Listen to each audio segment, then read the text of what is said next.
અમારા કોળી સમાજને સાહેબ ન્યાય જોવે। હવે આપણે સરકાર સુધી આપણો સંદેશો પહોંચાડવા માટે માધ્યમ તરીકે આપણા તળાજાના પ્રાંત ઓફિસર સાહેબશ્રીને આપણે આવેદનપત્ર આપવાનું છે। આપણી લાગણી છે અને માગણી છે કે મહુવા તાલુકાના બગદાણા ગામની સત્તારી ઘટના સંદર્ભે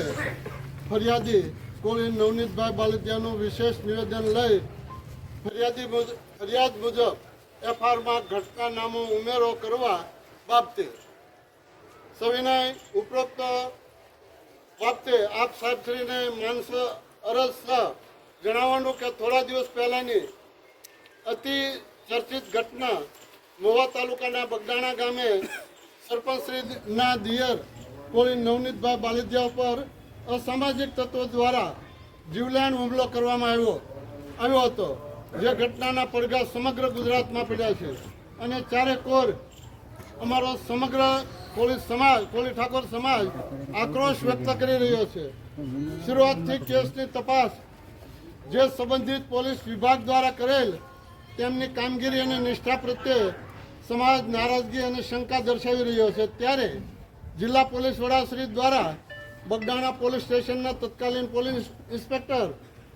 ડાંગર સાહેબને તાત્કાલિક અસરથી બદલી કરી દેવામાં આવી હતી અને હાલ જે પોલીસ અધિકારી દ્વારા આ કેસની તપાસ કરવામાં આવે તેમાં પીડિત કોળી નવનીતભાઈ બાલદિયાના જણાવ્યા મુજબ જે સાગરીતો દ્વારા તેમના પર જીવલેણ હુમલો કરવામાં આવ્યો છે,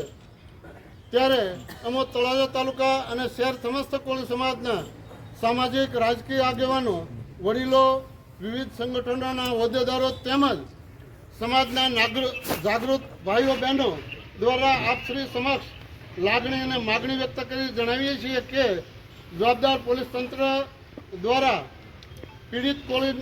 નવનીતભાઈ બાલદિયાના જણાવ્યા મુજબ આજ દિવસ સુધી તમામ સાગરીતોની ફરિયાદ નોંધવામાં આવી નથી,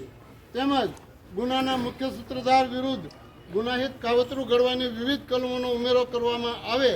તેમજ આ ચકચારી ઘટનાની તપાસ ગુજરાત પોલીસ વિભાગની નિષ્ઠાવાન અને ઈમાનદાર આઈપીએસ નિલિપ્ત રાય સાહેબને સોંપવામાં આવે, તેમજ ફરજમાં બેદરકારી દાખવવા, ખોટા પુરાવા ઊભા કરવા તેમજ મુખ્ય આરોપીને સાવરવા બદલ બગદાણા પોલીસ સ્ટેશનના પીઆઈ ડાંગર સાહેબને ફરજ મુક્ત કરવામાં આવે અને આ ઘટનાની પીડિત કોળી નવનીતભાઈ બાલદિયાને વહેલી તકે ન્યાય મળે એ બાબતે ઘટતી તમામ કાર્યવાહી કરવામાં આવે તેવી અમો તળાજા તાલુકા અને શહેર સમસ્ત કોળી સમાજની માગણી અને લાગણી છે। આ આવેદનપત્ર માનનીય પ્રાંત સાહેબને આપણે આપીએ છીએ, આપણી લાગણી એ સરકાર સુધી પહોંચાડે અને વધુમાં અમે એ વાત પણ કરીએ છીએ કે જો આની સોમવાર સુધીમાં તપાસ અને કાર્યવાહી વિગતે નહીં થાય તો સોમવારથી નવી આયોજન કરી નવો કાર્યક્રમ સમગ્ર ગુજરાતમાં કોળી સમાજ આપશે અને એથી આગળ હાલીને એમ કહીએ છીએ કે છેક સુરતથી એટલે કે દક્ષિણ ગુજરાત, મધ્ય ગુજરાત અને સમગ્ર સૌરાષ્ટ્ર કચ્છથી સમાજના આગેવાનોને અહીંયા દોડીને આવવું પડતું હોય અને સરકારમાં આપણા આટલા સમાજના પ્રતિનિધિઓ હોવા છતાં સરકાર આ અંગે તાત્કાલિક સમાજની લાગણીને વાચા ન આપે, વેદનાને સાચી હકીકત રજૂ ન કરી શકતી હોય અને આપણા સમાજના 3 સાંસદો, 17 ધારાસભ્યો,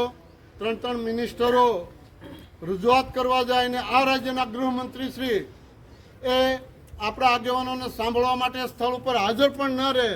એ આ સમાજની કમનસીબી કહેવાય અને આપણે આપણા સમાજ ઉપર, આપણા આગેવાનો ઉપર એ સરકારનો કેટલો દબાણ છે, કેટલું પ્રેશર છે, છતાં સમાજના આગેવાનોને આપણે ધન્યવાદ આપીએ છીએ અને એ